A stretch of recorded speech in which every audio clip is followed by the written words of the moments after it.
Topic ഒരു topic പഠിക്കുമ്പോൾ അത് പകുതി പേര് കേട്ടില്ലെങ്കിൽ പിന്നെ അത് നമുക്ക് ഇങ്ങനെ അടി പഠിക്കാൻ ഒരു പ്രശ്നമുണ്ട്. ഓക്കെ, എല്ലാവരും സുഖമായിരിക്കുന്നു വിശ്വസിക്കുന്നു. ഞാനും ആക്ച്വലി രാവിലെ തൊട്ട് വളരെ ബിസി ആയിരുന്നു. आशा करता हूँ कि सब लोग सही सलामत हैं। मैं भी सुबह से बहुत ही बिजी था। നമ്മുടെ പ്രിയ കുടുംബത്തിൽപ്പെട്ട മീൻസ് ജോയൽ, എല്ലാവർക്കും അറിയാം. ജോയലിന്റെ മമ്മി ഒരു സർജറി കഴിഞ്ഞിട്ടിരിക്കുകയാണ്. രാവിലെ 10:30 ആയപ്പം കയറ്റിയിട്ട് 3:30 ആയപ്പോഴാണ് തിയേറ്ററിൽ നിന്ന് വെളിയിൽ വന്നത്. ഞങ്ങളെല്ലാം അവിടെ ഉണ്ടായിരുന്നു. പലപ്പോഴും അങ്ങോട്ടും ഇങ്ങോട്ടും വരണം, പല പല കാര്യങ്ങളും, അതുപോലെ വീട്ടിലെ കുഞ്ഞുങ്ങളുടെ കാര്യം, അപ്പം ഇച്ചിരി ബിസി ആയിപ്പോയി. അത് കഴിഞ്ഞു ഞാൻ വന്ന് കയറി, വേറെ കുറച്ച് കാര്യങ്ങളുണ്ടായിരുന്നു. ആകെ 10 മിനിറ്റേ ആയുള്ളൂ. അതുകൊണ്ട് इന്ന് പകൽ മുഴുവൻ ബിസി ആയി. जिस प्रकार आप सब लोग जानते हैं, हमारे इस परिवार की जो जॉयल है, उनकी मम्मा, उनका ऑपरेशन था। सुबह 10:30 बजे ऑपरेशन थिएटर के लिए अंदर लिया, 3:30 के बाद ही बाहर निकले। तो उसी के कुछ आवश्यकता से बहुत बिजी थे, उनके साथ थे। तो घर पे आके भी थोड़ा बिजी था, लेकिन जुड़ने के लिए प्रभु ने मदद किया। ഓക്കെ, നിങ്ങൾ പ്രിയ ആന്റിയെ ഓർത്തുകൊണ്ട് നിങ്ങൾ പ്രാർത്ഥിക്കുക. എത്രയും വേഗം പൂർണ്ണ സൗഖ്യം പ്രാപിക്കുന്നതിന് വേണ്ടി കുടുംബത്തെയും ഓർത്തുകൊണ്ട് പ്രാർത്ഥിക്കും. प्रिय आंटी को और उन परिवार को याद करते हुए आप लोग प्रार्थना करें कि जल्द ही जल्द वो पूरी तरीके से चंगाई के साथ, शिफा के साथ आए। ഞാൻ ഇന്ന് നമ്മൾ കഴിഞ്ഞ ആഴ്ച പറഞ്ഞ പോലെ, കഴിഞ്ഞ ആഴ്ച ഞാനൊരു ചെറിയൊരു ആമുഖം, ചെറിയൊരു ഇൻട്രൊഡക്ഷൻ പോലെ പറയാൻ ശ്രമിച്ചെന്നേ ഉള്ളൂ. കർത്താവിന്റെ വരവ് എന്നുള്ള വിഷയത്തെക്കുറിച്ച് കുറച്ച് ഔട്ട്ലൈൻ, കുറച്ച് എന്തൊക്കെയാണ് നമ്മൾ പഠിക്കാൻ പോകുന്നത് എന്ന് ഞാൻ ഇന്ന് തയ്യാറാക്കിയിട്ടുണ്ട്. പക്ഷേ ഞാൻ നോക്കട്ടെ, എല്ലാവരോടും വരുവാണെങ്കിൽ, അല്ലെങ്കിൽ വരുന്ന ദിവസങ്ങൾ എല്ലാവർക്കും കൂടെ കേൾക്കുന്നത് ഒരു പ്രാവശ്യം പറയുന്നത് നമുക്ക് ഉചിതമായിരിക്കും. അത് ഞാൻ പറയാം. എങ്കിലും അതിനോടുള്ള ബന്ധത്തിൽ ചില കാര്യങ്ങൾ നമ്മൾ ഒന്നിച്ച് ചിന്തിക്കുവാൻ പോവുകയാണ്. जिस प्रकार पिछले क्लास में हमने एक टॉपिक को शुरू किया था और उसके थोड़ा इंट्रोडक्शन हमने शुरू किया था, तो आज उसके थोड़ी और गहराई में पढ़ने के लिए मैंने प्रिपेयर करके रखा है। लेकिन मैं देखता हूँ अगर सब लोग धीरे धीरे जुड़ते हैं तो हम उसका पढ़ेंगे, नहीं तो फिर जिस प्रकार हो सकता है उस प्रकार हम आगे पढ़ेंगे। लेकिन कुछ भी हो उसके तौर पर मैं कुछ बातों को आपके बीच में आज रखूंगा। ഓക്കെ, നമ്മളെ ഈ വിഷയത്തോടുള്ള ബന്ധത്തിൽ ഒത്തിരി കാര്യങ്ങൾ പഠിക്കേണ്ടതായിട്ട് ഉണ്ട്. യേശു ക്രിസ്തു വരുമോ, എപ്പം വരും, ആരെ ചേർക്കാനാണ് വരുന്നത്, എങ്ങനെയുള്ളവരെ ഇങ്ങനെ ഒത്തിരി ഒത്തിരി ഇതിന് അനുബന്ധമായ വിഷയങ്ങളുണ്ട്. പറഞ്ഞോളൂ. इस विषय पे पढ़ने के लिए बहुत सारी बातें हैं कि प्रभु यीशु मसीह आएगा, किसको किसको अपने साथ ले जाएगा, उसके बारे में पढ़ने के लिए बहुत सी विषय हमारे पास है। വരും ദിവസങ്ങളിലൊക്കെ നമുക്കത് ഒന്നിച്ചു പഠിക്കാം. ഇന്ന് നമുക്ക് വളരെ പെട്ടെന്ന് തെസ്സലോനിക്ക ലേഖനം ഞാൻ നിങ്ങളോട് വായിക്കാൻ പറഞ്ഞ ആ ഒരു 4-ാം അധ്യായത്തിലേക്ക് നമുക്ക് കടന്നു വരാം. लेकिन हम उस अध्याय से जो पिछले हफ्ता हमने पढ़ा था, पहला तेस्सलोनियन 4 का 13 से 18 तक, उस अध्याय के आधार पर हम कुछ बातों को हम सीखेंगे, पढ़ेंगे। ഞാൻ പറഞ്ഞു അതിന്റെ 13 മുതൽ 18 വരെയുള്ള ഭാഗങ്ങളിൽ നിന്നുകൊണ്ടാണ് ഞാൻ വരും ദിവസങ്ങളിൽ പറയാൻ ആഗ്രഹിക്കുന്നതെന്ന്. मैंने पहले ही बताया था कि उस अध्याय को आधार पर रखते हुए कुछ बातों को मैं आपसे बांटूंगा, बताऊंगा करके। ഓക്കെ, അതെല്ലാം നമുക്ക് പഠിക്കണം. എങ്കിലും 17-ാം വാക്യം ഇങ്ങനെയാണ് പറയുന്നത്. ഞാനത് മുകളിൽ നിന്ന് പറയുന്നില്ല, കാരണം ഞാൻ പറഞ്ഞല്ലോ ആൾക്കാർ കുറവായതുകൊണ്ട് ഞാൻ ആ ഭാഗം ഞാൻ എടുക്കുന്നില്ല. എങ്കിലും ഇന്ന് ഞാൻ ഒരു വിഷയം ഞാൻ നിങ്ങളുമായിട്ട് നമ്മൾ ഒന്നിച്ച് ചിന്തിക്കാൻ പോവുകയാണ്. അതിനുവേണ്ടി 17-ാം അധ്യായം 17-ാം വാക്യം ഇങ്ങനെയാണ് തുടങ്ങുന്നത്. इस विषय के बहुत गहराई में मैं आज नहीं जाना चाहता, क्योंकि बहुत ही कम बच्चे आज हमारे साथ जुड़े हैं, बहुत ही कम पार्टिसिपेंट्स हैं। लेकिन फिर भी उसका जो 17वीं अध्याय है, उसके उस वचन से छोटे बातों को, कुछ बातों को मैं आपके बीच में आज रखना चाहता हूँ। 17-ാം വാക്യം ഇങ്ങനെയാണ്. പിന്നെ ജീവനോടെ ശേഷിച്ചവരായ നാം അവനെ കണ്ടുമുട്ടുവാൻ വേണ്ടി, കർത്താവിനെ കണ്ടു ഒന്നിച്ച് അവരോടൊപ്പം മേഘങ്ങളിൽ എടുക്കപ്പെടും. 17वें अध्याय में ऐसे लिखा है, तब हम जो जीवित और बचे रहेंगे उनके साथ बादलों पर उठा लिए जाएंगे कि हवा में प्रभु से मिले, और इस रीति से हम सदा प्रभु के साथ रहेंगे। ജീവനോടെ ശേഷിച്ചവരായ നാം, जो जीवित हैं हम लोग, അത് ഞാനാണോ നമ്മളാണോ? क्या वो हम लोग हैं? ഏതായാലും മരിച്ചവരല്ല. कुछ भी हो, जो मरे हैं उनके बारे में नहीं बोला। ഒരുപക്ഷെ നമ്മൾ ഇന്ന് മരിച്ചു പോയാലോ? क्या पता आज हम मर जाएं, നമ്മളുമല്ല. हम लोग भी नहीं। നാളെയാണെങ്കിൽ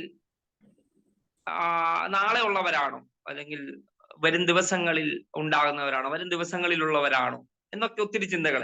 പക്ഷെ ഇത് വായിക്കുമ്പോൾ പ്രസന്റ് ടെൻസിൽ അല്ലെ, ശേഷിക്കുന്നവരായ നാം, ഇത് എത്ര നാൾ കഴിഞ്ഞ്, ഇനി ഒരു 1000 വർഷം കഴിഞ്ഞാലും വായിച്ചാലും അന്നുള്ളവര്, പ്രസന്റിൽ ഉള്ളവരെ കുറിച്ച് ആണ് അത് പറയുന്നത്. हम जब इस अध्याय को पढ़ते हैं तो उस जो प्रेजेंट मतलब अभी जो लोग हैं उनके बारे में ज्यादा दिखाते हुए बताने के जैसे हमें लगता है। എനിക്ക് തോന്നുന്നു ഇന്ത്യയിൽ അത് അത്ര ക്ലിയർ. ഞാൻ ഒന്നുകൂടെ അത് പറയാം. പിന്നെ ജീവനോടെ ശേഷിച്ചവരായ നാം എന്ന് പറയുമ്പോൾ ഇത് ഏത് കാലഘട്ടത്തിൽ വായിച്ചാലും വായിച്ചുകൊണ്ടിരിക്കുന്ന പ്രസന്റ് ടൈമിലുള്ള ഒരു ഫോം, ഒരു വാക്യമാണ് അല്ലെ? അങ്ങനല്ലേ നമുക്ക് തോന്നുന്നത്? जब हम इस अध्याय में पढ़ते हैं कि जो जीवित और बचे हैं, इसे पढ़ते टाइम उस समय में जो लोग जीवित हैं उनको उनके बारे में बोलते हैं। ഈ ബൈബിൾ ഇപ്പൊ നമ്മുടെ കയ്യിലിരിക്കുന്ന, നമ്മൾ വായിക്കുന്ന വചനം നമ്മുടെ എഴുതിയിട്ട് ഏകദേശം പൗലോസിന് 1000 AD 100 ആ ഒരു മീൻസ് 100-നോടടുത്ത കാലഘട്ടങ്ങളിൽ എന്നോ ഒക്കെ നമുക്ക് ചിന്തിക്കാം.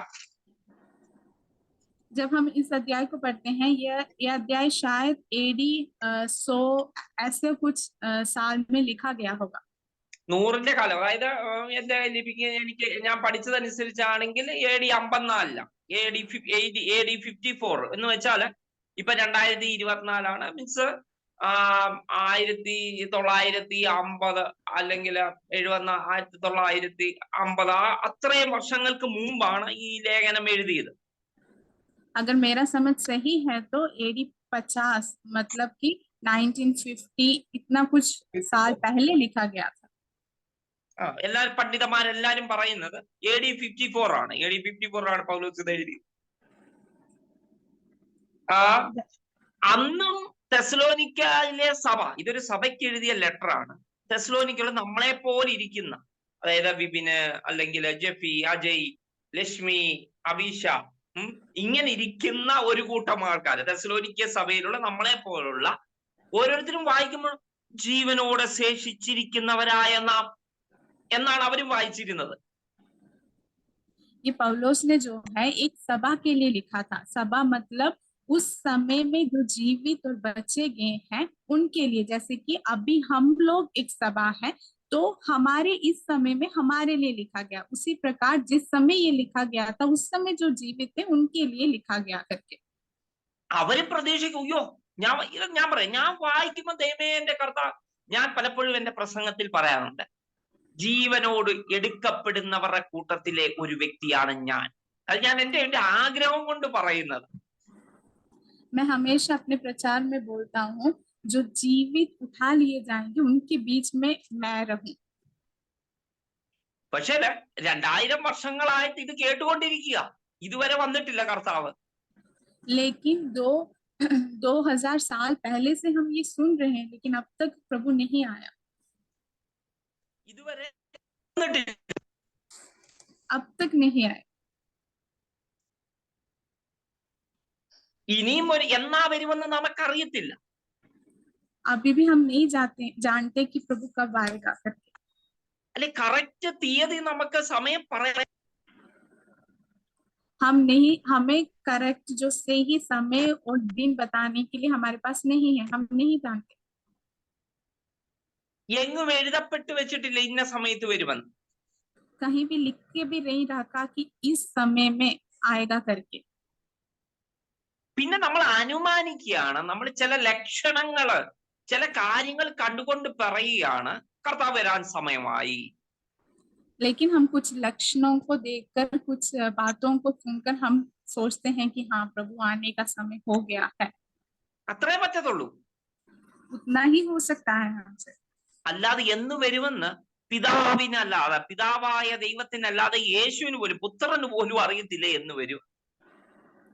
क्योंकि पिता परमेश्वर के अलावा पुत्र को भी नहीं पता है कि कब प्रभु यीशु मसीह आएगा करके. അല്ലെ, അതല്ലേ, അതാണ് നമ്മൾ പഠിക്കേണ്ടത്. അത് വരും ദിവസങ്ങളിൽ നമുക്ക് ഒന്നിച്ച് നമുക്ക് ചിന്തിക്കാം, എങ്ങനെ എന്തൊക്കെയാണ് കാര്യങ്ങൾ എന്നൊക്കെ നമുക്ക് പഠിക്കാം. आने वाले दिनों में हम उसके बारे में पढ़ेंगे कि कैसे, कब, क्या करके. ഇവിടെ വായിക്കുമ്പോൾ അതാണ് ഞാൻ എന്നെ ചിന്തിച്ചത്. നമ്മൾ വായിക്കുമ്പോൾ, ഇപ്പോൾ നമ്മൾ വായിച്ചുകൊണ്ടിരിക്കുമ്പോൾ 17-ാം വാക്യം വായിക്കുമ്പോൾ നമ്മുടെ അകത്തളങ്ങളിൽ അത് നമ്മളെ ഉത്തേജിപ്പിക്കുന്നുണ്ടോ? നമ്മളെ എന്തുവാ പറയുന്നത്, ഒരു ഭയങ്കരമായ ഒരു ആഗ്രഹം അതിനോടുണ്ട്, ജീവനോടെ ശേഷിക്കുന്നവരായ നാം എടുക്കപ്പെടുമെന്ന്. जब हम इस 97वें अध्याय को पढ़ते हैं, क्या हमारे अंदर एक उत्साहित या प्रोत्साहना होती है कि जीवित और बचे हुए हम उठा लिए जाएंगे करके. ഇതാണ് ഇതിന്റെ കേന്ദ്രമായ വാക്യം എന്ന് പറയുന്നത്. इसका जो केंद्र वाक्य जो है वो यही है. ഓക്കെ, അതോടെ നിക്കട്ടെ. ഇനി ഞാൻ നിങ്ങളോട് ചോദിക്കാം, ഈ ശരിക്കും ആരെ ചേർക്കാനാണ് യേശു വരുന്നത്? अब मैं आपसे पूछना चाहता हूँ कि प्रभु यीशु मसीह किसको अपने साथ ले जाने के लिए आने वाला है? അജയ്, अजय से मैं पूछूंगा कि किसको साथ ले जाने के लिए प्रभु आने वाला है? ലക്ഷ്മി, लक्ष्मी सिस्टर. हम सबको. हम सबको, നമ്മളെല്ലാവർക്കും. सबको, सबको मतलब मीनिंग बताइए. सबको मतलब मुझे और जो लोग प्रभु पे विश्वास करते हैं उन लोगों को भी. विश्वास करने वाले लोग को परमेश्वर लेने के लिए आएगा, तो महात्मा गांधी भी जाएगा, स्वामी विवेकानंद भी जाएगा. कई लोग विश्वास करते हैं ना यीशु मसीह के ऊपर. അവരെ വിശ്വസിക്കുന്നവരെ ചേർക്കാനാണോ യേശു വരുന്നത്? क्या जो प्रभु पे विश्वास करते थे उनको ले जाने के लिए परमेश्वर आने वाला है क्या?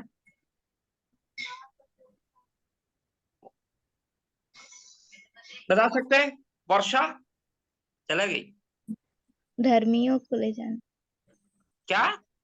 धर्मियों को ले जाने. धर्मी, ओहो, कितना धर्मी लोग हमारे आसपास पड़ोस में है ना, हमारे अगल बगल में कितना धर्मी लोग है ना. हमसे भी ज्यादा 3 गुना 100 गुना धर्मी लोग हमारे आसपास पड़ोस में है ना. नहीं है, सब लोग मूर्ख है. कितना धर्मी लोग है, हम कुछ भी नहीं है. जो परमेश्वर की आज्ञा को मानते हैं. क्या? जो प्रभु का आज्ञा को मानते हैं, परमेश्वर की इच्छा के अनुसार चलते हैं. कौन बताया है? सुमन सिस्टर. है विपिन परमेश्वर का भैया. ആജ്ഞ को, ദൈവത്തിന്റെ അവന്റെ നിയമങ്ങൾ പാലിക്കുന്നവർ. ഓക്കെ, और मिथिलेश, मिथिलेश, पूनम कुमारी नहीं है. सारा यूपी, वो कौन है यूपी में सारा?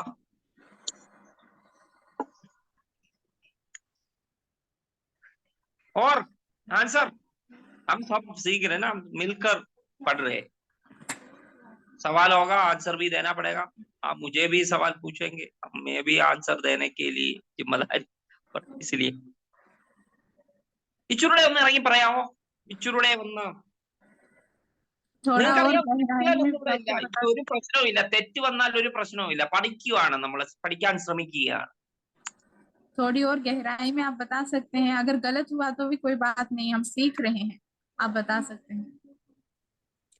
सर, जो आपने पिछली बार पढ़ाया था उसमें ये था कि जो लोग जाग रहे थे और तैयारी में थे वो लोग हाँ यीशु के साथ। ഓക്കെ, അത് പറഞ്ഞു. Okay, thank you Lakshmi. Means ഞാനൊന്നും പറയാം. കഴിഞ്ഞ ആഴ്ച നമ്മൾ പറഞ്ഞു അവർക്ക് യേശുവിനെ അറിയത്തില്ലായിരുന്നു, 5 ബുദ്ധിയില്ലാത്തവർക്ക്. ഒന്നുകൂടി ശരി. പറയാവോ? കേട്ടില്ല. അപ്പൊ ഈ ലക്ഷ്മിനെ ലക്ഷ്മി പറഞ്ഞതുപോലെ കഴിഞ്ഞ ആഴ്ച നമ്മൾ പറഞ്ഞ പോലെ 5 കുവാരിയുടെ കാര്യം, 10 കുവാരിയുടെ കാര്യം, അതിന്റെ അകത്ത് 5 പേർക്ക് മണവാളനെ അറിയത്തില്ലായിരുന്നു. ഇല്ലായിരുന്നോന്നോ? ഇല്ലായിരുന്നോ? क्या जिस प्रकार हमने पिछले हफ्ता में पढ़ा कि 10 कुंवारियों में से जो 5 कुंवारियां थी, वो लोग क्या अपने जो आने वाले दुल्हन के बारे में वो लोग नहीं जानते थे क्या? അല്ല, അവർക്ക് അറിയാമായിരുന്നു. वो भी जानते അതുകൊണ്ടാണല്ലോ थे, രാത്രിയിൽ അവര് ഇരുന്നത്. इसीलिए वो रात को जाग के बैठे हुए थे। ഓക്കെ, ആ ഉദാഹരണത്തിന് അനുസരിച്ച് അറിയാവുന്നവർക്ക് പോകാൻ पറ്റുമോ? अगर हम उस उदाहरण को रखते हुए बोलेंगे तो जो जानते हैं कि आए प्रभु यीशु मसीह आने वाला है, क्या वो जाएंगे प्रभु यीशु मसीह के साथ? जो जानते हैं। ലക്ഷ്മി പറഞ്ഞു ഉണർവുള്ളവരാണ് പോകാൻ പറ്റുന്നത്. അത് ഒരു സൈഡിൽ ശരിയാണ്. അതൊരു അതിനൊരു 50% ഏതാ, അത് ഉണർവില്ലാത്തവർക്ക് പോകാൻ പറ്റത്തില്ല. അതവിടെ അതിന്റെ ഉത്തരം ശരിയാണ്. ഞാൻ അതിന്റെ ക്ലാരിഫിക്കേഷന് ഞാൻ വരാം.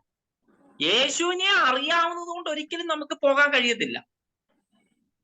जिस प्रकार लक्ष्मी सिस्टर ने बोला पिछले उदाहरण को बताते हुए कि वो लोग तैयारी और उस जीवन के साथ पूरी तैयारी के साथ बैठे थे, तो क्या जो पूरी तैयारी के साथ बैठे हैं और जिनको पता है कि प्रभु यीशु मसीह आने वाला है, वो लोग जरूर जाएंगे क्या? ആ ഉപമയുടെ അത് ഞാൻ കഴിഞ്ഞ ആഴ്ച പറഞ്ഞു എന്ന് എനിക്കറിയത്തില്ല. എനിക്ക് യേശുവിനെ അറിയാവുന്നത് കൊണ്ട് പോകാൻ കഴിയുമെന്ന് പറയാൻ പറ്റത്തില്ല. मुझे प्रभु यीशु मसीह को मैं जानता हूँ, ऐसे बोलने से मैं प्रभु यीशु मसीह के साथ नहीं जाऊंगा। പക്ഷെ യേശുവിനെ എന്നെ അറിയാമെങ്കിൽ ഞാൻ ഉറപ്പായിട്ട് പോകും. लेकिन अगर प्रभु यीशु मसीह मुझे जानता है तो पक्का मैं जाऊंगा। എന്റെ ഇതിനോട് കൂടെ ഉണ്ടോ? നിങ്ങൾക്ക് യേശുവിനെ അറിയാം. आप लोग प्रभु यीशु मसीह को जानते हैं, യേശു വരുമെന്നറിയാം. यीशु मसीह आने वाला है, आप जानते हैं। നിങ്ങൾ പാടുന്നുണ്ട്, പ്രാർത്ഥിക്കുന്നുണ്ട്, സ്നാനപ്പെട്ടവരാണ്, അന്യഭാഷ പറയുന്നുണ്ട്, കോട്ടേജ് മീറ്റിംഗ് ഉണ്ട്, ബൈബിൾ ക്ലാസ് ഉണ്ട്, ഇതെല്ലാം ഉണ്ട്. आप लोग गाना गाते हैं, प्रार्थना करते हैं, मीटिंग्स में अटेंड करते हैं, अन्य भाषा प्राप्त किया है, प्रार्थना करते हैं, ये सब है। പക്ഷെ യേശുവിന് നിങ്ങളെ അറിയാവൂ. लेकिन क्या प्रभु यीशु मसीह आपको जानते हैं?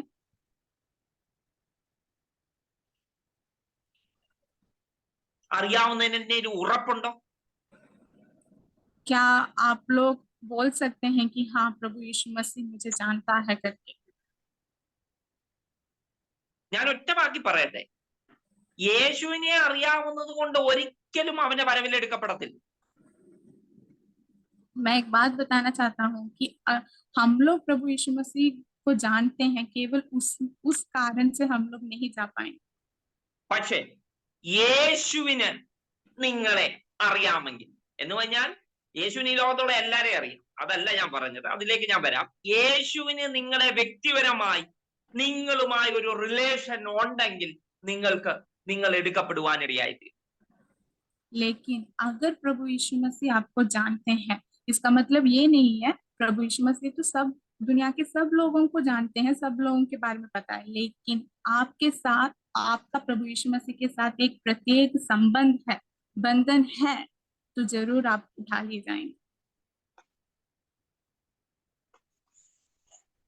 യേശുവിന് എന്നെ അറിയാൻ പറ്റുമോ? നിങ്ങളൊന്ന് അതിനെക്കുറിച്ച് വളരെ ആഴത്തിൽ പഠിക്കേണ്ടത് ആവശ്യമാണ്.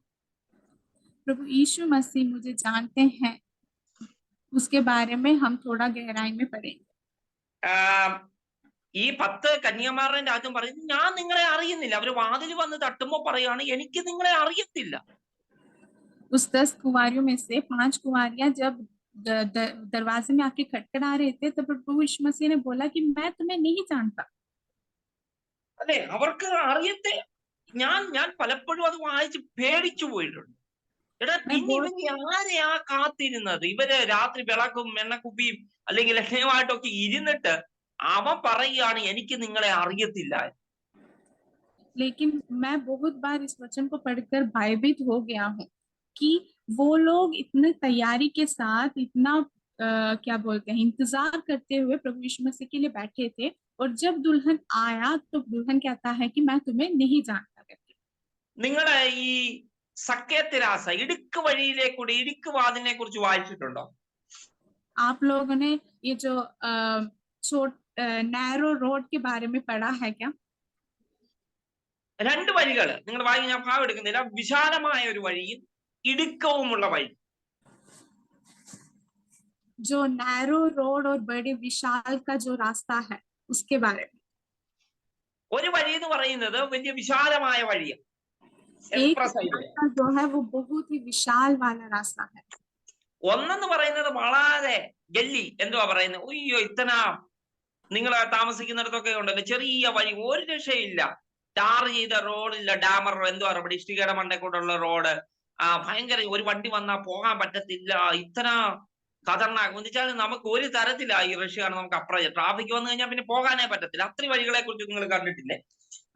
लेकिन दूसरा रास्ता जो आप लोगों ने गांव में देखा होगा कि बहुत ही छोटा वाला, ना टार किया होगा, बहुत ही खराब रास्ता, छोटा सा, कोई गाड़ी भी अंदर नहीं घुस सकता, उस प्रकार का जो छोटा वाला रास्ता।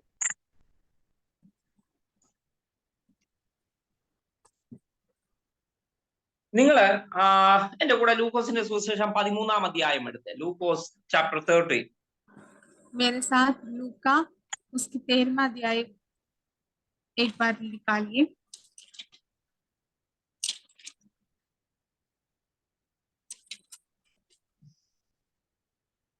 उसका 23। तो किसी ने उससे पूछा, है प्रभु, क्या उद्धार पाने वाले थोड़े हैं? उसने उनसे कहा, सके द्वार से प्रवेश करने का यत्न करो, क्योंकि मैं तुमसे कहता हूँ कि बहुत से प्रवेश करना चाहेंगे और ना कर सकेंगे। 25। जब घर का स्वामी उठकर द्वार बंद कर चुका हो और तुम बाहर खड़े हुए द्वार खटखड़ाकर कहने लगो, है प्रभु, हमारे लिए खोल दे, और वह उत्तर दे, मैं तुम्हें नहीं जानता, तुम कहाँ के हो। രണ്ടാമത്തെ ഭാഗത്ത് രണ്ടാമത്തെ ഒരു ഉപമയിൽ യേശു പറയാണ് ഞാൻ നിങ്ങളെ അറിയുന്നില്ല എന്ന് പറയുന്ന ഒരു ഭാഗമാണ് ഇപ്പോൾ നമ്മൾ വായിച്ചത്. ये दूसरा एक उदाहरण है जहाँ प्रभु बोलता है कि मैं तुम्हें नहीं जानता। ആദ്യം 10 കുമാരിയിൽ 5 കന്യകമാരോട് പറഞ്ഞു എനിക്ക് നിങ്ങളെ അറിയത്തില്ല. पहले जो 10 कुंवारियों से 5 कुंवारियों से प्रभु ने बोला कि मैं तुम्हें नहीं जानता। ഇവിടെ പറയുകയാണ് ഇടുക്കുവാതിലൂടെ കടക്കുവാൻ പോരാടുവി. यहाँ लिखा गया है कि सके द्वार से प्रवेश होने का प्रयत्न करें। ആ പ്രയത്നം ഒരു പോരാട്ടമാണ്, ഒരു യുദ്ധത്തിന്റെ ഒരു ധ്വനിയാണ് അതിന്റെ അകത്തുള്ളത്. उस वाक्य में या प्रयत्न शब्द से एक बड़ा युद्ध, मतलब उसके लिए जो यत्न करना है उसके बारे में लिखा है। പലരും കടക്കുവാൻ നോക്കും, പക്ഷെ കഴിയത്തില്ല. बहुत लोग इसके लिए चाहते हैं कि इस द्वार से प्रवेश हो सके, लेकिन नहीं कर पाते। കതകടച്ചതിന് ശേഷം അവിടെ ഒരു വാതിലുണ്ട്. ഈ വഴി കൂടെ പോയി കഴിയുമ്പോൾ അങ്ങ് അവസാനം ഒരു വാതിലുണ്ട്. അവിടെ ആ കതക അടച്ചതിന് ശേഷം പലരും തുറക്കണമേ എന്ന് പറയുമ്പോൾ അകത്ത് നിന്ന് പറയുകയാണ് എനിക്ക് നിങ്ങളെ അറിയത്തില്ല. इस द्वार से, इस रास्ते से गुजरने के बाद लास्ट एंड में एक द्वार होता है, और जब वो द्वार बंद हो जाता है बहुत लोग उसे खटखटाकर बोलते हैं कि खोले, मेरे को भी अंदर प्रवेश होना है। ഞാൻ അങ്ങനെയൊക്കെ പറഞ്ഞു. ആ ഉപമ ഒന്നുകൂടെ നമ്മൾ ആഴത്തിലേക്ക് എന്താ ദൈവാത്മാ അവിടെ നിർത്തി പറയാൻ ആഗ്രഹിക്കുന്നു. ഒന്നുകൂടെ ഒന്ന് വിശദീകരിച്ച് നമുക്ക് ചിന്തിക്കണം. मैं इसी उदाहरण में थोड़ा और गहराई से फिर से उसे बताना चाहता हूँ। ആത്മാവ് പ്രേരിപ്പിക്കുന്നുണ്ട്. ഞാൻ അതൊന്ന് പറഞ്ഞിട്ട് പോകാനായിരുന്നു. എന്തെങ്കിലും ഒന്ന് നിന്നിട്ട്, ആളും കുറവാണല്ലോ, ഒന്ന് നിന്നിട്ട് നമുക്കൊന്ന് ചിന്തിക്കാം. मैं जस्ट उसे बता के बताने वाला था, लेकिन पवित्र आत्मा मुझे उसकी ओर थोड़ा और गहराई में बताने के लिए प्रेरणा कर रही है। 21-ാം വാക്യത്തില് വളരെ ശ്രദ്ധിച്ച് വളരെ പ്രാർത്ഥനയോടെ ഇരിക്കാം ദൈവം വാസമായി സംസാരിക്കുന്നതിന് വേണ്ടി. 23-ാമത്തെ വാക്യത്തിൽ പറയുകയാണ്, കർത്താവെ രക്ഷിക്കപ്പെടുന്നവർ ചുരുക്കമോ എന്ന് ഒരാൾ വന്ന് ചോദിക്കുന്നു യേശുവിനോട്. सब लोग बहुत ही प्रार्थना के साथ बने रहे, प्रभु की हम लोग से बात करने पाए। इसके जो 23वें अध्याय में लिखा गया है, तो किसी ने उससे पूछा, है प्रभु क्या उद्धार पाने वाले थोड़े हैं? മീൻസ് ഈ രക്ഷിക്കപ്പെടുക എന്ന് പറയുന്ന ഭാഗം അത് നമുക്ക് ഈ ഇതിനോടുള്ള ബന്ധത്തിൽ നമുക്ക് പിന്നീട് അതിനെ ചിന്തിക്കാം. ഇവിടെ പറയുന്ന രക്ഷിക്കപ്പെടുക എന്ന് പറയുന്നത് ഏറ്റവും അവസാനം നിത്യതയിൽ അനന്ത ജീവനിൽ എടുക്കപ്പെടുന്നതിനെ ഉദ്ദേശിച്ച് പറയുകയാണ്. इधर जो उद्धार के बारे में लिखा गया है, वो जो हमारे अंत में जो अनंत जीवन है उसके बारे में लिखा गया है। രക്ഷ തന്നെയാണ്. രക്ഷയുടെ ഭാവികാല രക്ഷ, അതായത് രക്ഷയ്ക്ക് 3 ഭാഗങ്ങളുണ്ട്. നിങ്ങൾക്ക് അറിയാമെന്ന് ഞാൻ വിചാരിക്കുന്നു. രക്ഷിക്കപ്പെടും, രക്ഷിക്കപ്പെട്ടുകൊണ്ടിരിക്കുന്നു, രക്ഷിക്കപ്പെടും എന്ന് പറയുന്ന ഭാവികാല രക്ഷ, അതായത് രക്ഷയുടെ പൂർത്തീകരണം. യേശുവിന്റെ വരവിൽ എടുക്കപ്പെട്ട് കഴിയുമ്പോൾ ആ രക്ഷ പൂർത്തീകരിക്കുമ്പോൾ, ഇതിനെല്ലാം കൂടെ ചേർത്ത് ഒറ്റ വാക്കിലങ്ങ് ഹിന്ദി പറഞ്ഞാൽ മതിയേ. ആ ഒരു കാര്യം ആണ് അവിടെ പറയാം. ये उद्धार के बारे में जो लिखा है, वो जो उद्धार पाके आने वाले समय, जो उद्धार पाने के बाद जो हमारा भावी आने वाला है उसके बारे में लिखा गया है, जो हमारे अनंत जीवन का कार्य है उसके बारे में लिखा है। ഇതിന്റെ ഒരു സ്റ്റെപ്പിൽ ആദ്യം തുടക്കത്തിൽ നമ്മൾ രക്ഷിക്കപ്പെട്ടതിന് ശേഷം മാത്രമേ നമുക്ക് ഇതിന്റെ അകത്തോട്ട് കാലെടുത്ത് വെക്കാൻ പറ്റത്തുള്ളൂ. जो हमारा पहला जो कदम होता है उद्धार पाना, उस उद्धार को पाने के बाद ही यहाँ लिखा गया इस उद्धार के बाद जो अध्याय है उसके बारे में हम जा सकते हैं. നമ്മൾ ചർച്ചിലോട്ടോ അല്ലെങ്കിൽ ദൈവരാജ്യം എന്ന് പറയുന്നതിലോ അല്ലെങ്കിൽ ചർച്ച് എന്ന് പറയുന്നോ സഭ എന്ന് പറയുന്നത് ഇതിന്റെ അകത്തേക്ക് കാലെടുത്ത് വെക്കണമെങ്കിൽ ആദ്യത്തെ സ്റ്റെപ്പ് എന്ന് പറയുന്നത് രക്ഷ എന്നുള്ളതാണ്. जो हम हमारा जो कलीसिया होता है या कलीसिया परिवार होता है, इसके अंदर अगर हमें प्रवेश करना है तो उद्धार का जो पहला कदम है वो हमें रखना पड़ता है. ഓക്കെ, ഉദ്ധാരണ വിഷയത്തെ കുറിച്ച് നമുക്ക് ഒരു ദിവസം നമുക്ക് അതിനെക്കുറിച്ച് നമുക്ക് പഠിക്കേണ്ടത് ആവശ്യമുണ്ട്. ഞാൻ ആ ഭാഗം കൂടുതൽ വിശദീകരിക്കുന്നില്ല. നിത്യതയിൽ അല്ലെങ്കിൽ നമ്മുടെ വാക്കിൽ പറഞ്ഞാൽ സ്വർഗത്തിൽ എത്തപ്പെടുന്നവർ, രക്ഷിക്കപ്പെടുന്നവർ ചുരുക്കമാണോ എന്ന് ചോദിച്ചതിന് യേശു പറയുകയാണ്, അടുത്ത വാക്യം, ഇടുക്കുവാതിലൂടെ കടക്കുവാൻ വളരെ ചുരുക്കമാണ്. यहाँ जो उद्धार के बारे में लिखा है वो अनंत जीवन के बारे में, जो आने वाला अनंत जीवन है उसके बारे में बताते हुए लिखा गया है. और इधर पूछते हैं कि उस अनंत जीवन में प्रवेश होने वाले क्या बहुत ही कम है, पूछते हैं. तो उसी का उत्तर देते हुए अगले वचन में लिखा गया है कि सके द्वार से प्रवेश करने का यत्न करे, तब हम उधर प्रवेश होंगे. ഓക്കെ, ഇതിന് ഈ ഇടുക്കുവാതിലൂടെ കടക്കുക, അതിനുവേണ്ടി ഒന്ന് പോരാടണം എന്നാണ് യേശു പറയുന്നത്. इधर यीशु बताता है कि सके द्वार से प्रवेश करने का यत्न करे, प्रयत्न करे. അങ്ങനെയുള്ളപ്പോൾ നമുക്ക് മനസ്സിലാകും ഇതിനൊരു ഓപ്പോസിറ്റ് ഉണ്ട്. ഇടുക്കുവാതിലല്ലാതെ നമ്മുടെ മുമ്പിൽ വിശാലമായ ഒരു വഴിയുണ്ട്.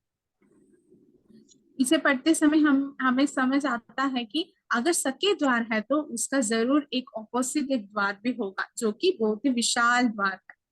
അവിടെ അത് എഴുതിയിട്ടില്ലെങ്കിൽ മത്തായിയുടെ സുവിശേഷം 7-ാം അധ്യായത്തിലേക്കൊന്ന് വരുവി. अगर इधर नहीं लिखा है तो मत्ती उसका 7वें अध्याय में एक बार 13-ാം വാക്യം 13वीं वचन, सकेत फाटक से प्रवेश करो, क्योंकि चौड़ा है वह फाटक और सरल है वह मार्ग जो विनाश को पहुंचाता है.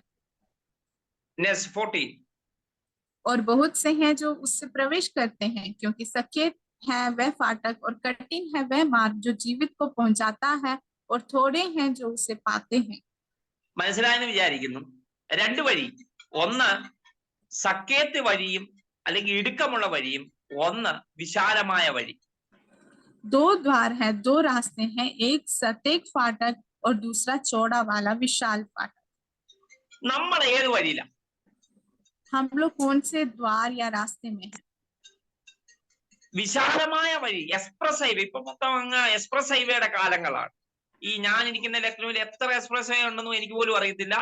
എങ്ങോട്ട് പോകണം, മധുരയ്ക്ക് പോകണോ, അഗ്രയ്ക്ക് പോകണോ, ഫൈസാബാദ് പോകണോ, എല്ലാം എക്സ്പ്രസ് വേകളാണ്. ഭയങ്കര വിശാലമായ വഴി, ഒരു ട്രാഫിക്കും ഇല്ലാത്ത വഴി. चौड़ा और विशाल रास्ता, जैसे कि एक्सप्रेस हाईवे वाली मीन्स बहुत ही बड़ा विशाल वाला रास्ता। ഒത്തിരി നിങ്ങൾക്കെല്ലാം അറിയാം എക്സ്പ്രസ്, അതിലൊരു തിരക്കുമില്ല, നമുക്ക് സുഖമായിട്ട് ഹൈ സ്പീഡിൽ അങ്ങ് പോകാം. वो रास्ता हम सब जानते हैं कि उसमें कोई भी ऐसा विशाल रास्ते में कोई भी ट्रैफिक या ऐसा कुछ भी हमें दिक्कत नहीं होता है, बहुत ही आराम से हम जा सकते हैं। അവിടെ കഷ്ടതയില്ല, उधर कोई भी कष्ट नहीं होता है, വേദനയും ദുഃഖവും ഒന്നും കാണത്തില്ല, कोई दर्द या दुख कुछ भी नहीं होता है, ഞെരുക്കങ്ങളും ദാരിദ്ര്യങ്ങളും ഒന്നും കാണത്തില്ല. किसी प्रकार का दारिद्र्य या ऐसा कुछ भी नहीं होता है। കേറുക, പൈസ കൊടുക്കുക, ഒറ്റപ്പോക്ക്. चढ़ना है, पैसे देना है और चले जाना है। ഇതിൽ പോകുന്നവരെ ശരിക്കും യേശുവിനെ അറിയാമോ? जो इस रास्ते से चलते हैं, क्या वो वास्तव में प्रभु को जानते हैं? നമ്മള് വായിച്ചത് എന്തുവാ? ഇടുക്കുവാതിലൂടെ കടക്കുവാൻ പോരാടുവിൻ, പ്രയത്നിക്കണം, യുദ്ധം ചെയ്യണം. हमने क्या पढ़ा? सकेत मार्ग से जाने के लिए या उसकी ओर चलने के लिए हमें क्या करना है? प्रयत्न करना है, यत्न करना है। പലരും കടക്കുവാൻ വേണ്ടി ശ്രമിക്കും, പക്ഷെ പറ്റത്തില്ല. बहुत लोग उसके लिए चाहते हैं लेकिन वो नहीं कर पाते, അത് ഭയങ്കര പ്രയാസമാണ്. क्योंकि वो बहुत ही कठिन है। ഞാൻ തന്നെ തിരഞ്ഞെടുക്കുന്ന ഒരു ഇടുക്കമുള്ള വഴി. मैं खुद स्वयं उसे चूज करता हूँ। പ്രിയ കുഞ്ഞുങ്ങളെ, നിങ്ങളുടെ മുമ്പിൽ രണ്ട് വഴികളുണ്ട്, വിശാലമായ വഴിയുണ്ട്, ഒരു പ്രയാസവുമില്ല. വിശ്വസിച്ചാൽ മാത്രം മതി എന്ന് നിങ്ങൾ കേൾക്കുന്ന വഴികളില്ലേ? യേശുവിൽ വിശ്വസിച്ചാൽ മതി, അങ്ങ് നിങ്ങൾ സ്വർഗത്തിൽ പോകും. ഇതൊരു വിശാലമായ വഴിയാ. बच्चों, आपके आगे दो रास्ता है, एक विशाल रास्ता और दूसरा सकेत मार्ग। विशाल रास्ता या चौड़ा वाला मार्ग जहाँ बोलते हैं कि सिर्फ आपको विश्वास करना है और कुछ नहीं करना, आप सीधे चल पाएंगे। അയ്യോ, ഒന്നും ചെയ്യണ്ട, ഒരു കുഴപ്പമില്ല. നിങ്ങൾ കൂട്ടുകാരോടെ കൂടി ഇച്ചിരൊക്കെ എന്തെങ്കിലുമൊക്കെ ഒരു എന്തുവാ, നല്ല ഒരു അറ്റ്മോസ്ഫിയർ, വലിയ നല്ലൊരു എൻജോയ്മെന്റ്, നല്ലൊരു എന്റർടൈൻമെന്റ് എന്നൊക്കെ പറഞ്ഞ് നമ്മുടെ കൂട്ടുകാരെ വിളിക്കുക, നീ വിശ്വസിച്ചാൽ മതി, ഒരു കുഴപ്പമില്ല എന്ന് പറയുന്ന വിശാലമായ വഴി. विशाल मार्ग जहाँ बोलते हैं कि आपको सिर्फ विश्वास करना है, चाहे आप दोस्तों के साथ, चाहे आप दूसरे बातों में आप लोग संसार के तौर पे चले, तब भी आपको सिर्फ विश्वास करना है, ऐसा कहने वाला विशाल मार्ग। നിങ്ങൾക്ക് അവിടെ എല്ലാം ലഭിക്കും, ഈ ലോകത്തിന്റെ മോഹങ്ങളിലൊക്കെ പോകാം, ഒരു കുഴപ്പമില്ല. എന്ത് വന്നാലും വന്നിട്ട് യേശുവെ ക്ഷമിക്കണമെന്ന് പറഞ്ഞാൽ മതി, യേശു അങ്ങ് ക്ഷമിക്കാൻ വേണ്ടി ഇരിക്കുന്ന ഒരു കരുണാമയനായ ദൈവമാണെന്നൊക്കെ പറയുന്ന ഒരു വിശാലമായ വഴി. ऐसा मार्ग जहाँ बोलते हैं कि आप लोग संसार के हर एक मोह में गिर सकते हैं, उसे कर सकते हैं, बस आपको एक क्षमा मांगने की जरूरत है, ऐसे बोलने वाला एक विशाल मार्ग। ഇച്ചിരി ഡ്രിങ്ക് അടിക്കുന്നത് കൊണ്ടൊന്നും വലിയ കുഴപ്പമൊന്നുമില്ല, പറഞ്ഞിട്ടങ്ങ് ക്ഷമ പറഞ്ഞാൽ മതി, പശ്ചാത്തപിച്ചാൽ മതി, അത് ശരിയാകും. ഒരു ബോയ് ഫ്രണ്ടോ ഗേൾ ഫ്രണ്ടോ ഒക്കെ ഉണ്ടാകുന്ന ഒരു തെറ്റും എല്ലാവർക്കും ഇല്ലേ? ഇങ്ങനൊക്കെ പറയുന്ന വിശാലമായ വഴി, जिसमें कहते हैं कि आप लोग थोड़ा संसार की बातों में जा सकते हैं, संसार की ओर चल सकते हैं, पी सकते हैं, बॉयफ्रेंड गर्लफ्रेंड बना सकते हैं, कुछ बात नहीं है, बस एक बार क्षमा मांग देना चाहिए, ऐसे बोलने वाला विशाल मार्ग। കുറച്ച് ഫാഷനൊക്കെ വേണം, കുറച്ച് നിങ്ങൾ ഇതെന്തുവാ യേശുവിലാന്ന് പറഞ്ഞ് ഇങ്ങനാണോ ജീവിക്കേണ്ടത്? കുറച്ച് പ്രാർത്ഥനയ്ക്കൊക്കെ ഇടയ്ക്കൊക്കെ പോയാൽ മതി, വിശ്വസിച്ചാൽ മതി. എപ്പോഴും നിങ്ങളുടെ ചാവി പലരും പറയും, യേശുവിൽ വിശ്വസിച്ചാൽ മതി, നിങ്ങൾ അങ്ങ് ചെല്ലും. കുഞ്ഞുങ്ങളെ, ഒരിക്കലും പോകത്തില്ല. നിങ്ങളുടെ മുമ്പിൽ പിശാച് കൊണ്ടുവരുന്ന വിശാലമായ വഴി മാത്രമാണ്. जहाँ बोलते हैं कि आपको थोड़ा फैशन होना चाहिए, आप लोग क्रिश्चियन है, मसीह में है बोल के इतना आप लोगों को दब के रहना नहीं चाहिए, थोड़ा आपको खुलना चाहिए, बाहर आना चाहिए, संसार के साथ मिलना चाहिए, ऐसे बोलने वाला विशाल मार्ग जहाँ बोलते हैं कि सिर्फ आपको प्रार्थना करना चाहिए और क्षमा मांगना चाहिए, विश्वास रखना चाहिए। രണ്ടാമത്തെ വഴി നിങ്ങൾ സ്വയം തിരഞ്ഞെടുക്കുന്ന ഇടുക്കമുള്ള വഴി. दूसरा मार्ग जो है वो हम स्वयं उसे चूज करते हैं, वो है सकेत मार्ग। എല്ലാത്തിനും ഒരു ബൗണ്ടറീസ് ഉണ്ട്. सबके लिए एक अपनी सीमा रखा गया है। അവിടെ എനിക്ക് മുമ്പില് ലോകം എന്ന് പറയുന്ന സംസാരില്ല, जिसके आगे हमारे सामने संसार नहीं होता, അവിടെ എന്റെ മുമ്പിൽ നിൽക്കുന്നത് യേശു മാത്രം. जहाँ हमारे आगे सिर्फ और सिर्फ यीशु मसीह खड़ा होता है। യേശുവിനെ മാത്രം നോക്കി നടക്കുന്ന ഇടുക്കമുള്ള വഴി. जहां हम सिर्फ और सिर्फ उस यीशु मसीह को देखकर चलने वाले होते हैं, അതൊരു ഇടുക്കമുള്ള വഴിയാ. वो बहुत ही कठिन और छोटा सकेत मार्ग होता है. തന്നെത്താൻ ത്യജിച്ചുകൊണ്ട് എന്റെ സ്വയത്തെ, എന്റെ ഈഗോ, എന്റെ എല്ലാത്തിനെയും ഉരിഞ്ഞു വെച്ച് യേശുവിന് വേണ്ടി മാത്രം നടക്കുന്ന വഴി. अपने सब प्रकार के अपने सब आदतों को, अपने सब स्वभाव को परे कर कर अपने आप को त्याग कर चलने वाला सकेत मार्ग. ശിഷ്യത്വത്തെ കുറിച്ച് പഠിക്കുമ്പോണ്ട് അത് നമ്മുടെ പിന്നീടുള്ള ക്ലാസ്സുകളിൽ നമുക്കത് ശ്രദ്ധിക്കാം. ശിഷ്യത്വത്തെ കുറിച്ച് തന്നെത്താൻ ത്യജിച്ച് എന്റെ ക്രൂശ് എടുത്തുകൊണ്ട് നടക്കേണ്ട വഴി. जब हम शिष्य लोगों के बारे में पढ़ते हैं, चेलों के बारे में पढ़ते हैं, तो उधर भी हम पढ़ सकते हैं कि वो किस प्रकार अपने आप को त्याग कर प्रभु की ओर चलते थे. എന്റെ എല്ലാത്തിനെയും ഉരിഞ്ഞു വെച്ച് എന്റെ ജഡത്തെ, എന്റെ ശരീരത്തെ എല്ലാം ഞാൻ യേശുവിൽ സമർപ്പിച്ചിട്ട് യേശുവിനെ നോക്കി മാത്രം നടക്കുന്ന ഇടുക്കമുള്ള വഴി. ऐसा सकेत मार्ग जहां हम अपने आप को पूरी तरह त्याग कर, अपनापन छोड़कर हम पूरा प्रभु यीशु मसीह की ओर अपने फोकस को लगाकर, केंद्र लगाकर हम आगे बढ़ने वाले होते हैं. അവരെ യേശുവിനറിയാം. उससे प्रभु यीशु मसीह जानता है. അത് എഴുതിയിരിക്കുന്നത് വിശാലമായുള്ള വഴിയിൽ കൂടെ നടക്കുന്നവരൊക്കെ വന്നിട്ട് അവിടെ കതക് കൊണ്ട് അടിക്കുന്നുണ്ട്, കതകെ വന്ന് അടിക്കുന്നുണ്ട്. വിശ്വസിച്ചുകൊണ്ട് നടക്കുന്ന അനേകർ വന്ന് കതകിൽ വന്ന് കൊട്ടുന്നുണ്ട്. वहां लिखा गया है, जो उस बड़े विशाल मार्ग से, चौड़ा मार्ग से चलकर सिर्फ केवल प्रभु यीशु मसीह पे विश्वास तो उनको था, लेकिन वो ऐसे विशाल मार्ग पर चलकर उस दरवाजे पे आके खड़खड़ाते हैं. 25 വാക്യം ഒന്ന് വായിച്ചേ. നിങ്ങൾ എവിടെ നിന്ന് എന്ന് ഞാൻ അറിയുന്നില്ല. 7:25. Luke chapter 13:25.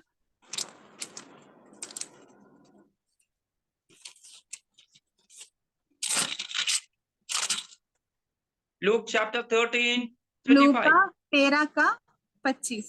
जब घर का स्वामी उठकर द्वार बंद कर चुका हो और तुम बाहर खड़े हुए द्वार खटखटाकर कहने लगो, हे प्रभु हमारे लिए खोल दे, और वह उत्तर दे, मैं तुम्हें नहीं जानता, तुम कहाँ के हो. ഏത് വഴിയിലുള്ളവരാണെന്ന് നിങ്ങൾക്ക് അറിയുന്നില്ല എന്ന്. तुम किस द्वार से हो, मैं तुम्हें नहीं जानता. യേശുവിനെ അറിയാവുന്നവർ ഇടുക്കമുള്ള വഴി കൂടെ നടക്കുന്നവർ മാത്രമുള്ളൂ എന്നാണ് ആ ഉപമ പറയുന്നത്. ये उदाहरण हमें ये बताती है कि वो जो सकेत मार्ग जो है, उससे चलकर प्रभु की ओर आने वाले, उन्हीं को प्रभु यीशु मसीह जानता है. വിശാലമായ വഴി കൂടെ, അതായത് ഞാൻ പറഞ്ഞ പോലെ യേശുവിൽ വിശ്വസിക്കുന്നുണ്ട്, ഓക്കെ, പക്ഷെ നടക്കുന്ന വഴി വിശാലമായ നിങ്ങളെ ഒരിക്കലും ദൈവം അറിയത്തില്ല. जिस प्रकार मैंने बताया, जो सकेत मार्ग से चलते हैं वो शायद प्रभु यीशु मसीह पे विश्वास करते होंगे, लेकिन जो विशाल मार्ग पर चलते हैं तो वो प्रभु उनको नहीं जानता है. 26 വാക്യം ഒന്ന് വായിച്ചേ. 13:26. तब तुम कहने लगोगे, हमने तेरे सामने खाया पिया और तूने हमारे बाजारों में उपदेश किया. परंतु वह कहेगा, मैं तुमसे कहता हूँ, मैं नहीं जानता, तुम कहाँ से हो, है कुकर्म करने वालों, तुम सब मुझसे दूर हो. കേട്ടോ, യേശുവിന്റെ മുമ്പിൽ ഇവര് തിന്നുകയും കുടിക്കുകയും ഒക്കെ ചെയ്തിട്ടുണ്ട്. इस वचन में लिखा है, ये सब प्रभु यीशु मसीह के सामने खाए पिए और प्रभु के वचन के बारे में बोले हुए हैं. ഞങ്ങളുടെ തെരുക്കളിൽ നീ പഠിപ്പിച്ചില്ലേ? യേശുവിനെ പഠിപ്പിക്കലും ഇവര് കണ്ടിട്ടുണ്ട്. इन लोगों ने देखा है, सुना है किस प्रकार प्रभु यीशु मसीह उपदेश देता था.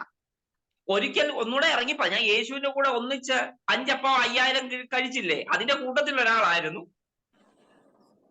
जब प्रभु ने मछली और रोटियों को बांटा, उसमें भी ये लोग थे. യേശു വലിയ മീനെ പിടിച്ചില്ലേ, ഒത്തിരി 150 വലിയ കൂട്ടം, അതും കണ്ടവനാണിവൻ. जब प्रभु ने बहुतायत से मछली जाल में लगाया, जाल में फंसाया, उसमें भी ये लोग थे. കുരുടനെ സൗഖ്യമാക്കുന്നത്, ചെകിടനെ സൗഖ്യമാക്കുന്നത്, ഊമനെ സൗഖ്യമാക്കുന്നത്, ഇങ്ങനെയുള്ളതെല്ലാം അത്ഭുതം, ലാസറിനെ ഉയർപ്പിക്കുന്ന, ഇതെല്ലാം കണ്ടവനാ. गूंगों को, अंधों को, इन सबको चंगाई देते समय, लाजर को जिलाते समय, इस सब को देखे हुए लोग हैं। എല്ലാം കണ്ടു. അവൻ പഠിപ്പിക്കുന്നതിന്റെ സമയത്ത് അവന്റെ കീഴെ വന്നിരുന്നത് പോലുമാ. जब प्रभु ये सब देखा हुआ है, जब प्रभु यीशु मसीह प्रचार करता था, उपदेश देता था, तब प्रभु यीशु मसीह के साथ आकर, उनके साथ बैठकर ये सब सुनने वाले लोग थे। പക്ഷെ 27 വാക്യം, ഞാൻ നിങ്ങളെ അറിയുന്നില്ല. लेकिन 27 में लिखा है कि मैं तुमको नहीं जानता। ഇതിന്റെ യേശുവിന്റെ കൂട്ടത്തിൽ നടന്നത് കൊണ്ടോ, പ്രാർത്ഥിക്കുന്നുള്ളത് കൊണ്ടോ, ഉപവാസം എടുക്കുന്നത് കൊണ്ടോ, ബൈബിൾ ക്ലാസ്സിൽ ഇരിക്കുന്നത് കൊണ്ടോ യേശു അറിയണമെന്നില്ല. क्यों? अगर केवल हम प्रार्थना करने से या प्रभु के वचन को सुनने से, पढ़ने से या बाइबल क्लास अटेंड करने से केवल प्रभु हमें नहीं जानता है करके हम नहीं बोल सकते। കുഞ്ഞുങ്ങളെ, ഞാനിത് വളരെ ലളിതമായി, എനിക്ക് ഒത്തിരി വിശദീകരിക്കണം, 2-3 മണിക്കൂർ അതിൽ നിന്ന് പറയാവുന്നതാണ്. ഞാൻ വളരെ ഷോർട്ടായിട്ട് പറഞ്ഞേ ഉള്ളൂ. നിങ്ങൾ ശ്രദ്ധിക്കണം, യേശുവിനെ അറിയാവുന്നത്, നമ്മുടെ വിഷയം അതാണ്. യേശുവിനെ അറിയാവുന്നത് കൊണ്ട് ഒരിക്കലും യേശുവിന്റെ കൂടെ പോകാൻ കഴിയത്തില്ല. ये वचन से जो है, मैं बहुत कुछ मुझे बोलने को है, 2-3 घंटा तक बताने के लिए मेरे पास है, लेकिन समय कम होने से मैं बहुत ही शॉर्ट करके से बता रहा हूँ, इसलिए बहुत ही ध्यान से आप लोग बैठिए। यहाँ बताया गया है कि हम लोग केवल प्रभु यीशु मसीह पे विश्वास करने से प्रभु हमें जानता है कर और प्रभु हमें उठा लिया जाएगा करके हम नहीं बोल सकते। യേശുവിന് നിങ്ങളെ അറിയണം. प्रभु यीशु मसीह को हमें जानना है। प्रभु यीशु मसीह कहना है कि मैं तुम्हें जानता हूँ। മണവാളൻ അറിയാവുന്ന 5 കന്യകമാരോട് യേശു പറയുക, എനിക്ക് നിങ്ങളെ അറിയത്തില്ല. जो 5 कुंवारियां प्रभु यीशु मसीह को जानते थे, उनसे प्रभु यीशु मसीह कहता है कि मैं तुम्हें नहीं जानता। ഇവിടെ പറയുകയാണ്, അവന്റെ കൂടെ ഒന്നിച്ച് കഴിച്ചവര്, വെള്ളം കുടിച്ചവര്, അത്ഭുതം കണ്ടവര്, വചനം കേട്ടവരോട് പറയാ, എനിക്ക് നിങ്ങളെ അറിയത്തില്ല. जो यहाँ इस वचन में जो प्रभु यीशु मसीह के साथ एक साथ बैठकर खाए पिए, वचनों को सुने, उपदेशों को सुने, हर प्रकार के बड़े बड़े आश्चर्य कर्मों को देखा, इन लोगों से भी प्रभु यीशु मसीह कहता है कि मैं तुम्हें नहीं जानता। നോക്കിക്കേ, ഇതെല്ലാം വരവിന്റെ യേശുക്രിസ്തുവിന്റെ വരവിനോടുള്ള ബന്ധത്തിലുള്ള ഉപമകളാണ്, ഉദാഹരണങ്ങളാണ്. ഇതൊക്കെ നമുക്ക് ബുദ്ധിപദേശത്തിന് വേണ്ടി എഴുതി വെച്ചിരിക്കുകയാണ്. യേശുവിനെ അറിയാവുന്നത് കൊണ്ട്, ഞാൻ ഇത് നിങ്ങളോട് ചോദിച്ചപ്പോൾ ആരാൾ പറഞ്ഞു യേശുവിൽ വിശ്വസിച്ചാൽ മതി അങ്ങ് പോകും? ഒരിക്കലും പോകത്തില്ല. ഒരിക്കലും അത് തെറ്റിദ്ധാരണകളാണ്. അത് നമ്മുടെ മുമ്പിൽ പിശാച് കൊണ്ടുവച്ചിരിക്കുന്ന വിശാലമായ വഴികളാണ്. ये जो उदाहरण सब प्रभु यीशु मसीह के आगमन के बारे में बताने वाले उदाहरण है। जिस प्रकार पहले बताया, प्रभु यीशु मसीह पे केवल विश्वास करने से हम उठा लिए जाएंगे, ऐसा नहीं है। പ്രിയ കുഞ്ഞുങ്ങളെ, യേശുവിന് എന്നെ അറിയണം. प्रिय बच्चों, प्रभु यीशु मसीह हमें जानना है। ആർക്കാണ് യേശുവിന്റെ വരവിൽ എടുക്കപ്പെടാൻ കഴിയുന്നതെന്ന് പറഞ്ഞാൽ, ഒന്നാമത്തെ ഒരു കാര്യം പറയാം, യേശുവിന് അറിയാവുന്നവര് മാത്രമേ എടുക്കപ്പെടത്തുള്ളൂ. अगर आप पूछेंगे कि प्रभु के आगमन में कौन प्रभु के साथ उठा लिए जाएंगे, ऐसे अगर पूछेंगे तो जिन्हें प्रभु यीशु मसीह जानता है वो ही केवल आगमन में उठा लिए जाएगा। ഇന്ന് പറഞ്ഞ ഒറ്റ കാര്യം, ഇത് ഞാൻ വാക്കുകൾ സമയം എട്ടാറായി. ഒറ്റ കാര്യം, യേശുവിന് അറിയുന്നവര് മാത്രമേ യേശുവിന്റെ വരവിൽ എടുക്കപ്പെടത്തുള്ളൂ. सिर्फ एक बात को मैं बताऊंगा आज और बता के खत्म करना चाहता हूँ, जिन्हें प्रभु यीशु मसीह जानता है वही केवल आगमन में उठा लिए जाएगा। ഓക്കെ, ഇത്രയും പറഞ്ഞതിന്റെ സാരം ഇതാണ്. നിങ്ങൾക്ക് എത്ര പേർക്ക് മനസ്സിലായി എന്നുള്ളതിന്റെ ഗഹനത്തിൽ അറിയത്തില്ല. ഞാൻ വളരെ ഷോർട്ടായിട്ട് പറഞ്ഞതാണ്, ആഴമായ ചിന്തകളാണ്. അതിന്റെ ഒരു ചെറിയൊരു വിവരണം മാത്രം. യേശുവിന് നിങ്ങളെ അറിയാമോ? ഇന്ന് തൊട്ട് അടുത്ത ശനിയാഴ്ച നിങ്ങളൊന്ന് ചിന്തിച്ചു പോവുകയെ, യേശുവിന് എന്നെ അറിയാമോ? യേശുവിന് എന്നെ അറിയാൻ പറ്റുന്നുണ്ടോ എന്ന് നിങ്ങളൊന്ന് ചിന്തിക്കാൻ ശ്രമിച്ചേ. मैं आज के हमारे इस क्लास में मेरा बस यही एक उद्देश्य या प्रश्न था कि क्या प्रभु यीशु मसीह मुझे जानता है? हमारे पास समय है आज के दिन से अगले हमारे क्लास तक हम एक बार सोचे कि प्रभु यीशु मसीह, हम तो प्रभु यीशु मसीह को जानते हैं, लेकिन क्या प्रभु यीशु मसीह हमें जानता है? ഈ ഉപമകൾ ശരിയാണെങ്കിൽ യേശുവിന്റെ വരവിൽ എടുക്കപ്പെടുന്നവർ വളരെ ചുരുക്കമാണ്. अगर ये सब उदाहरण वास्तविक रूप में लिखा गया है तो प्रभु यीशु मसीह के आगमन में उठा लिए जाने वाले बहुत ही कम होंगे। എല്ലാരും എടുക്കപ്പെടുവോ? क्या सब लोग उठा लिए जाएंगे? എല്ലാരും എടുക്കപ്പെടുവോ? യേശുവിൽ വിശ്വസിക്കുന്ന എല്ലാരും എടുക്കപ്പെടുവോ? क्या प्रभु पे विश्वास करने वाले सब लोग उठा लिए जाएंगे? പ്രാർത്ഥിക്കുന്നവരെല്ലാരും എടുക്കപ്പെടുവോ? प्रार्थना करने वाले उठा लिए जाएंगे? ഉപവാസം എടുക്കുന്നവർ എടുക്കപ്പെടുവോ? क्या उपवास रखने वाले उठा लिए जाएंगे? ബൈബിൾ ക്ലാസ്സിൽ ഇരിക്കുന്നതുകൊണ്ട് എടുക്കപ്പെടുവോ? क्या बाइबल क्लास में बैठने से उठा लिए जाएंगे? ദശാംശം കൊടുക്കുന്നതുകൊണ്ട് എടുക്കപ്പെടുവോ? क्या दशांश देने से उठा लिए जाएंगे? എന്തെങ്കിലും നല്ല പ്രവർത്തികൾ ചെയ്യുന്നത് കൊണ്ട് ധർമ്മിയായതുകൊണ്ട് എടുക്കപ്പെടുമോ? क्या धर्मी होने से या कुछ अच्छे काम करने से उठा लिए जाएंगे? രണ്ട് ഉപമകൾ രണ്ടാഴ്ച കൊണ്ട് നമ്മൾ പറഞ്ഞ രണ്ട് ഉപമകളുടെ കേന്ദ്രമായ വിഷയം, എനിക്ക് യേശുവിനെ അറിയാവുന്നത് ഒരു കാരണമല്ല, അറിയാവുന്ന ഒത്തിരി പേരുണ്ട്, പക്ഷേ യേശുവിന് എന്നെ അറിയാം.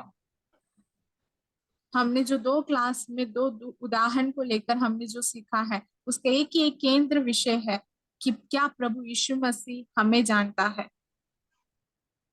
അറിയാമെങ്കിൽ ധൈര്യമായിട്ട് പറയാം, ഞാൻ എടുക്കപ്പെടുമെന്ന്.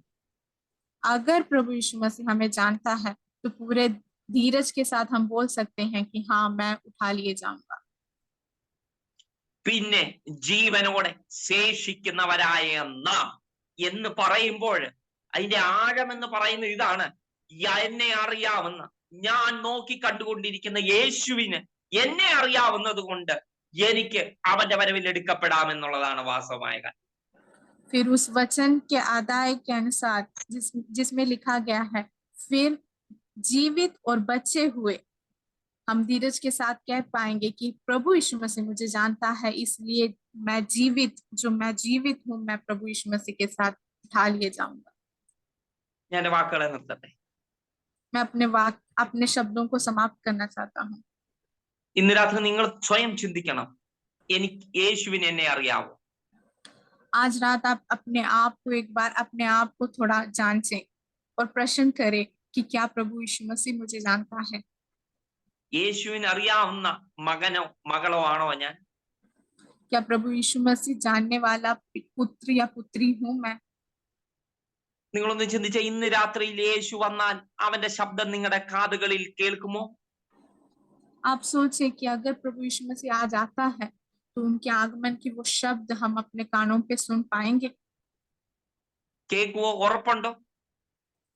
क्या आप बोल सकते हैं कि हाँ मैं वो सुन पाऊंगा करके? ഒന്ന് ഹൃദയത്തോട് കൈവച്ചൊന്ന് പറയാവോ, യേശുവേ നിന്റെ ശബ്ദം എനിക്ക് തിരിച്ചറിയാൻ കഴിയുന്നുണ്ടെന്ന്? क्या आप अपने हृदय में हाथ रख के बोल सकते हैं कि हाँ यीशु मैं तुम्हारे शब्द को या आवाज को सुन सकता हूँ? നിങ്ങൾ ഫോണൊക്കെ വിളിക്കുമ്പോ രാത്രിയിലൊക്കെ കണ്ണടച്ചാണെങ്കിലും ഫോൺ കോൾ എടുത്തു കഴിഞ്ഞ് അപ്പുറത്തെ തലയ്ക്കലുള്ളവരുടെ ശബ്ദം കേട്ട് പേരൊന്നും നോക്കണ്ട, ആ ശബ്ദം കേട്ട് നിങ്ങൾ തിരിച്ചറിയാറില്ലേ ഇന്ന ആളാ വിളിക്കുന്നതെന്ന്? अगर आप नींद में होते समय एक फोन बजता है तो आप अपने आंख ना खोले तो भी, किसका फोन है करके आप लोग फोन पे ना देखे तो भी उस शब्द से कौन है दूसरी ओर आप पहचान लेते हैं ना? നിങ്ങൾക്ക് ഏറ്റവും പ്രിയപ്പെട്ടവരുടെ ശബ്ദം കൊണ്ട് നിങ്ങൾക്ക് തിരിച്ചറിയത്തില്ലേ? आप शब्द से अपने प्रिय लोगों को पहचान लेते हैं ना? ആവാസ് അവരുടെ ചില നിങ്ങളുടെ പപ്പായോ മമ്മിയോ നിങ്ങളുടെ സിസ്റ്ററോ ഭാര്യയോ ഭർത്താവോ ബേഗരോ ആരൊക്കെ വിളിക്കും, നിങ്ങൾക്ക് പ്രിയപ്പെട്ടവര് വിളിച്ചാൽ നിങ്ങളുടെ നമ്പരും വേണ്ട, ഏതൊക്കെ നമ്പരെ വിളിച്ചാലും അവരുടെ ശബ്ദം കൊണ്ട് നിങ്ങൾക്ക് തിരിച്ചറിയാൻ പറ്റും ഇന്ന ആളാണ് വിളിക്കുന്നത്. आपके करीबी लोग वो कोई भी हो, वो किसी भी नंबर से कॉल क्यों ना कर ली है, उनकी जो आवाज है, स्वर है, उसे आप पहचान लेते हैं। അതിന്റെ താഴത്തുള്ള വാക്യങ്ങൾ, യേശുവിന്റെ ശബ്ദങ്ങൾ എന്തൊക്കെയാണ് അവിടെ യേശുവിന്റെ വരവിൽ വരുന്ന ശബ്ദങ്ങൾ, ആ കാകളത്തിന്റെയും ഒക്കെ ശബ്ദങ്ങളെ കുറിച്ച് പറയുന്നുണ്ട്. ഇത് നിങ്ങൾക്ക് എങ്ങനെ അറിയാൻ പറ്റും? आगे जब हम पढ़ेंगे तो प्रभु के आगमन में जो अलग अलग किस्म की जो आवाजें और चिन्हें जो हैं वो सुनने वाली होंगे, और उससे हम कैसे पहचान पाएंगे? യേശു വന്നിട്ട് പറയുക, ഇവിടോട്ട് കേറി വാ, ഇങ്ങ് വാ മക്കളെ എന്ന് വിളിക്കുമ്പോൾ നിങ്ങൾക്ക് എങ്ങനെ തിരിച്ചറിയാൻ പറ്റും? जब प्रभु यीशु मसीह आके बोलेगा कि मेरे बच्चों इधर आ जाओ, आप लोग कैसे पहचान पाएंगे कि ये प्रभु यीशु मसीह का आवाज है और मुझे बुला रहे हैं? ഇന്ന് രാത്രി വന്നിട്ട് ജെഫി ഇങ്ങോട്ട് വരാൻ പറയുമോ? അയ്യോ ഞാനൊന്നും വരുന്നത്, ആരാ വിളിക്കുന്നതെന്ന് പറഞ്ഞാലോ? अगर प्रभु यीशु मसीह आज आके बोलता है कि जफ्फी इधर आ जाओ, और जफ्फी बोलेगी कि ये कौन बुला रहा है, मैं नहीं आ रही हूँ। പാതിരാത്രിക്ക് നിങ്ങളുടെ വീടിന്റെ വെളിയിൽ ഒരു ശബ്ദം കേൾക്കുക, അല്ലെങ്കിൽ നിങ്ങളുടെ ചെവി കേൾക്കുക, ജെഫി. ഞാൻ ജെഫി എന്ന് പറഞ്ഞത് വിൻസെന്റ് ആണ്, നിങ്ങളുടെ എല്ലാ പേര് അങ്ങനെ പറയാൻ ഉദ്ദേശിച്ചതല്ല. ജെഫി ഇങ്ങ് വാ, ഞാൻ വന്നു എന്ന് പറഞ്ഞാൽ കഥക് തുറന്ന് വെളിയിൽ പോകുക. अगर आज रात को प्रभु यीशु मसीह आके आपके दरवाजे में खटखटाकर आपको बुलाता है कि बाहर आ जाओ करके, क्या आप पूरी धीरज के साथ दरवाजा खोलकर आप प्रभु यीशु मसीह है समझकर जा पाएंगे, पहचान पाएंगे? ആരെങ്കിലും പാതിരാത്രിക്ക് വിളിച്ചു കഴിഞ്ഞാൽ നിങ്ങൾ പോകുമോ, തുറക്കുവോ കഥക്? अगर आधी रात में आकर कोई आपको बुलाता है तो क्या आप लोग चले जाएंगे? പക്ഷേ ശബ്ദം തിരിച്ചറിയുന്നവർക്ക് അയ്യോ എന്റെ നാഥനാ വിളിക്കുന്നത്, എനിക്ക് പ്രിയപ്പെട്ടവനാ വിളിക്കുന്നത് എന്ന് പറഞ്ഞ് എത്ര രാത്രിയാണെന്ന് പറഞ്ഞാൽ ഞാൻ കഥ തുറന്നു കൊടുക്കും. लेकिन जो पहचानते हैं वो कितना भी आधी रात क्यों ना हो, मेरा प्रिय परमेश्वर मुझे बुला रहे हैं बोलकर पूरे धीरज के साथ हम खोलकर जा पाएंगे। നിങ്ങളുടെ മണവാളനായ യേശുവിനെ, നിങ്ങളുടെ നാഥനായ യേശുവിനെ, നിങ്ങളുടെ പ്രിയപ്പെട്ടവനായ യേശുവിന്റെ ശബ്ദം നിങ്ങൾക്കറിയാമോ? क्या आप अपने प्रिय परमेश्वर की आवाज को पहचानते हैं, जानते हैं? നിങ്ങളുടെ ശബ്ദം നിങ്ങൾക്കറിയാമോ? യേശുവിന്റെ ശബ്ദം നിങ്ങൾക്കറിയാമോ? क्या आप उस आवाज को पहचानते हैं? आप जानते हैं उस आवाज को? യേശു നിങ്ങളെ വിളിക്കുന്നത് എങ്ങനെയാണെന്ന് നിങ്ങൾക്കറിയാമോ? किस प्रकार प्रभु यीशु मसीह आपको पुकारता है, बुलाता है, आप जानते हैं?